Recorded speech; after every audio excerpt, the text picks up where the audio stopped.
ہم اس مبارک پتھر کے پاس موجود ہیں. پتہ نہیں اس کو پتھر کہنا بھی مناسب ہوگا کہ نہیں، کیونکہ دکھنے میں تو یہ آپ کو پتھر لگ رہا ہوگا، لیکن یہ صرف پتھر نہیں ہے. ایک بار آپ تہجد کے وقت شاہ قطب عالم رحمۃ اللہ تعالی علیہ رات کے اندھیرے میں گھر سے باہر نکلے اور پیر پہ ٹھوکر لگی، تو آپ نے کچھ اس طرح ارشاد فرمایا کہ کیا معلوم پتھر ہے، کنکر ہے، لوہا ہے یا لکڑی ہے، یہ نہ جانے کیا ہے.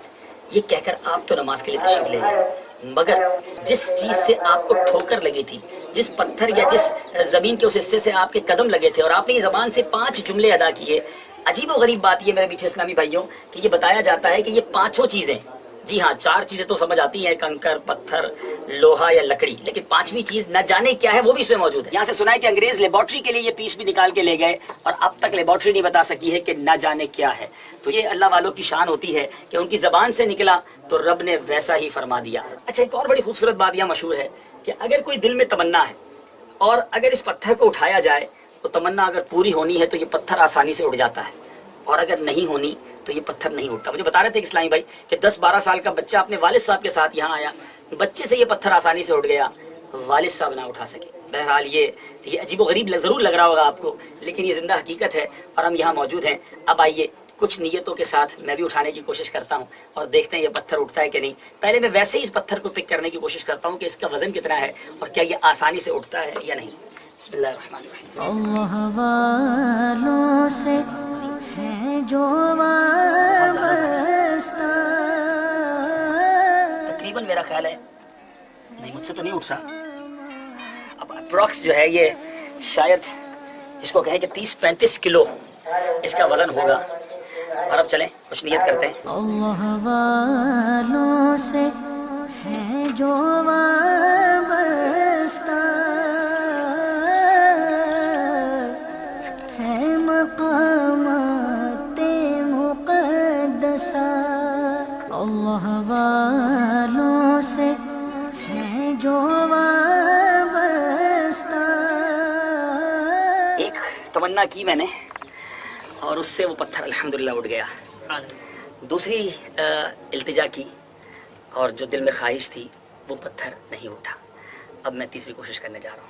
اللہ والوں سے ہے جو وابستہ،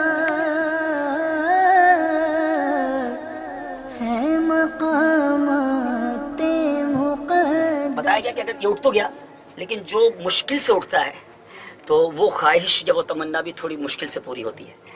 جائیں گے. وہ سورۃ الاحقاف کے شروع میں آتا ہے نا کہ یہ جن ہستیوں کو پکار رہے ہیں نا ان کو تو پتہ بھی نہیں کہ ان کو پکارا جا رہا ہے، اور قیامت والے دن یہ ہستیاں ان کی دشمن بن جائیں گی اور وہ اللہ کو کہیں گی کہ یا اللہ انہوں نے ہمیں پکارا ہے، ہمارا کوئی قصور نہیں ہے، اور وہ ان سے اعلان برات کر دے گی. یہ ساری آیات میں نے مسئلہ نمبر 121 میں کور کی ہوئی ہے کہ بزرگ خود ہی دشمن بن جائیں گے بزرگوں کے ماننے والوں کے. اس پہ میں نے آیت نقل کی تھی، وہ سورہ الاحقاف کی آیت نمبر 5 اور 6. وَمَنْ أَضَلُّ مِمَّنْ يَدْعُو مِن دُونِ اللَّهِ، اس سے بڑھ کر گمراہ کون ہے جو اللہ کے علاوہ اور ہستیوں کو پکارے.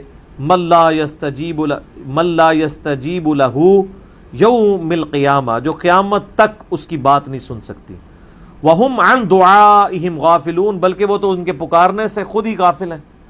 وَإِذَا حُشِرَ النَّاسُ، اور جب قیامت والے دن لوگوں کو جمع کیا جائے گا، كَانُوا لَهُمْ أَعْدَاءً وَكَانُوا بِعِبَادَتِهِمْ كَافِرِينَ، تو وہ خود ہستیاں ان کی دشمن بن جائیں گی اور وہ ان کی عبادت کا انکار کر دیں گی. یعنی اتنا ڈر جائیں گی اللہ سانو نہیں انہوں نے پکارا، پتہ نہیں کیوں پکار دے رہے ہیں. سر اللہ کے سامنے کون کھڑا ہو سکتا ہے؟ تو اللہ کے علاوہ کسی کو آپ غائب میں مدد کے لیے دعا کے طور پہ نہیں پکار سکتے. اللہ تعالیٰ ان کو معاف کرے، وہ توبہ کرے فوراً سے پہلے اور اللہ کی طرف رجوع لائیں. شیخ ہم اسی لیے کہتے ہیں جس طرح اتنے خداؤں کی جگہ ایک خدا کو مان لیں تو زندگی سکون میں آ جائے گی، اسی طریقے سے سارے بزرگوں سے اعلان برات کر کے ایک بزرگ امام اعظم سیدنا و مولانا محمد الرسول اللہ صلی اللہ علیہ وآلہ وسلم کو اپنا راہبر مان لیں تو ساری مصیبتوں سے جان چھوٹ جائے گی. ٹھیک ہو؟ ایمان والوں کی چھٹی صفت والذین لا يدعون مع اللہ الہا آخر، یہ تو اب بڑی کریٹیکل ہے. اللہ کے ساتھ کسی اور کو دعا کے لیے نہیں پکارتے وہ لوگ، یہ ان کی نشانی ہے. یہاں عبادت کا ذکر نہیں آیا، دعا، کیونکہ اللہ کو پتا تھا سب سے زیادہ شرک کی دعا میں ہونا ہے. اللہ کے ساتھ کسی اور بھی الہ کو